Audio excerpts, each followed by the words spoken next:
कभी कभी ऐसा होता है ना कि हम इस विशाल ब्रह्मांड को देखते हैं और महसूस करते हैं कि हमारी सारी चिंताएं, सारी उम्मीदें एक बहुत बड़े खामोश शून्य में बस खो सी जाती हैं। एल्बर्ट कामू का दर्शन ठीक इसी बेचैन करने वाले एहसास से शुरू होता है।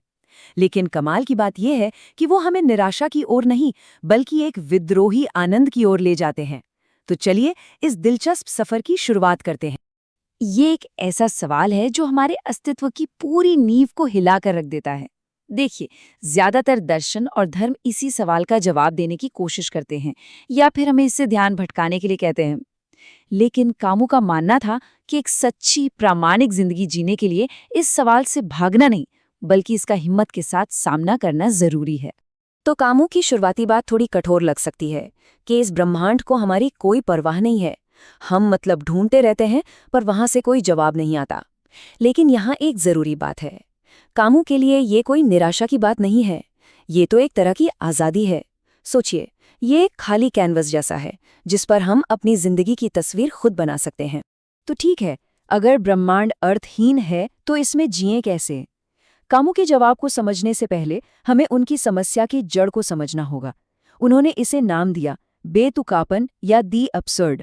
और हाँ, इस शब्द का मतलब उनके लिए उस चीज से कहीं ज्यादा गहरा है जो हम रोजमर्रा की बातचीत में इस्तेमाल करते हैं। तो ये बेतुकापन आखिर है क्या? देखिए, ये दुनिया में मौजूद कोई चीज नहीं है। ये तो हमारे अंदर और बाहर की दुनिया के बीच एक टकराव है। इसे ऐसे समझिए, एक तरफ हम इंसान हैं जो लगातार मतलब, वजह और व्यवस्था ढूंढ रहे हैं, और दूसरी तरफ है ये ब्रह्मांड जो बस खामोश है, उदासीन है। बस यही टकराव, यही तनाव बेतुकापन है। यहाँ एक बहुत जरूरी बात समझनी होगी। कामू शून्यवादी नहीं थे। एक शून्यवादी यानी नाहिलिस्ट कहता है, अगर कोई मतलब ही नहीं है तो फिर किसी भी चीज से कोई फर्क नहीं पड़ता। लेकिन कामू ठीक इसका उल्टा कहते हैं।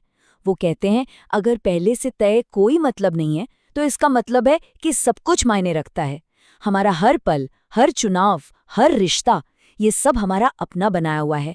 ये निराशा नहीं, ये तो एक्शन लेने का बुलावा है। तो जब हमें इस बेतुके टकराव का एहसास होता है, तब हम एक दार्शनिक चौराहे पर आकर खड़े हो जाते हैं। हमारे सामने 3 रास्ते होते हैं, और हम जो भी रास्ता चुनते हैं वही सब कुछ तय करता है। तो हम करते क्या हैं जब ये एहसास होता है कि ब्रह्मांड को हमारी परवाह नहीं? अब कामों के लिए पहले 2 रास्ते तो किसी काम के नहीं हैं। पलायन मतलब किसी धर्म या विश्वास में झूठा सहारा ढूंढ लेना, इसे वो दार्शनिक आत्महत्या कहते हैं, क्योंकि इसमें हम सच्चाई से आंखें मूंद रहे होते हैं। और दूसरा रास्ता, शारीरिक आत्महत्या, वो तो बेतुकेपन के सामने हार मान लेना है। तो बस एक ही प्रामाणिक रास्ता बचता है, विद्रोह। तो कामू का जवाब है विद्रोह। लेकिन ये विद्रोह दिखता कैसा है? क्या कोई क्रांति करनी है? नहीं।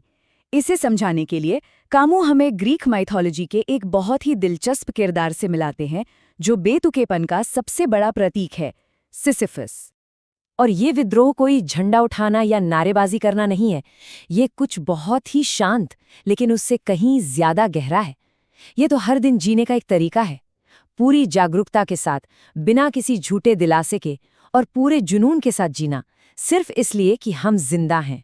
ये जो बात है, ये कामू के दर्शन का सार है। उनके लिए जीना कोई पैसिव काम नहीं है। जीना अपने आप में एक विद्रोह है। ये उस आज़ादी को अपनाने जैसा है जो ये अर्थहीन दुनिया हमें देती है, और फिर उस आज़ादी का इस्तेमाल जुनून से भरी जिंदगी जीने के लिए करना है। मतलब जीवन को उसकी सभी शर्तों पर स्वीकार करना, चाहे वो सुंदर हो, क्रूर हो या बेतुका। तो कहानी है सिसिफस की। उसे देवताओं ने सजा दी थी कि वो एक भारी चट्टान को पहाड़ की चोटी तक धकेलेगा, और जैसे ही वो वहां पहुंचेगा, चट्टान वापस नीचे लुढ़क जाएगी, हमेशा के लिए। सोचिए, इससे ज्यादा बेमतलब का काम और क्या हो सकता है? लेकिन कैमू कहते हैं सिसिफस उस पल में हीरो बन जाता है जब वो उस चट्टान को नीचे जाते देखता है और फिर से पहाड़ से नीचे उतरने का फैसला करता है। क्यों? क्योंकि उस पल में वो अपने भाग्य को जानता है और उसे स्वीकार करता है। उस जागरूकता में वो आजाद है। वो चट्टान अब उसकी चीज है। तो इस विद्रोह का इनाम क्या है? क्या सिर्फ संघर्ष ही हाथ लगता है? नहीं, बेतुकेपन को अपनाने से एक नई तरह की आजादी और एक नया मकसद पैदा होता है। ये विचार जितना डरावना लग सकता है उतना ही आज़ादी देने वाला भी है। अगर जिंदगी की कोई पहले से लिखी हुई स्क्रिप्ट नहीं है तो इसका मतलब है कि हम अपनी कहानी के लेखक खुद हैं। कोई और हमें ये नहीं बता सकता कि हमारी जिंदगी का मतलब क्या होना चाहिए। ये एक बहुत बड़ी जिम्मेदारी है, पर यही तो असली स्वतंत्रता भी है। तो हम ये मतलब बनाएंगे कहाँ? क्या अकेले में बैठकर? नहीं, कामों के लिए जवाब है हमारे रिश्तों में, हमारे कामों में। जैसे उनके मशहूर नॉवेल द प्लेग में एक क्रूर महामारी के बीच सब कुछ बेमतलब लगता है, लेकिन वहीं के लोग एक दूसरे की देखभाल करने, एकजुटता दिखाने और अन्याय से लड़ने में अपना मकसद ढूंढ लेते हैं। तो मतलब कहीं से खोजा नहीं जाता, उसे हम सब मिलकर बनाते हैं। तो चलिए कामों के इस पूरे दर्शन को कुछ आसान, यादगार सिद्धांतों में समेटते हैं। एक बेतुकी दुनिया में जीने के उसूल क्या हो सकते हैं? असल में बेतुकेपन के साथ जीने की ये पूरी गाइड सिर्फ 3 सरल लेकिन बहुत शक्तिशाली स्तंभों पर टिकी है। तो ये रहे बेतुके जीवन के 3 स्तंभ। पहला, स्वीकार करो कि जीवन की प्रकृति बेतुकी है। दूसरा, इस सच्चाई का सामना करो बिना किसी धोखे या झूठे सहारे के। और तीसरा, बस इसी स्वीकृति के साथ अपनी पूरी आज़ादी, जुनून और हिम्मत के साथ जियो। यहाँ लक्ष्य बेतुकेपन को हराना नहीं है, बल्कि उसके साथ जीना है, एक तरह से उसके साथ डांस करना है। और अंत में कामू ये सवाल हम सबके सामने छोड़ जाते हैं। अगर मतलब कोई खोजने की चीज़ नहीं बल्कि बनाने की चीज़ है, तो फिर कोई इस निर्माण को शुरू कैसे करे?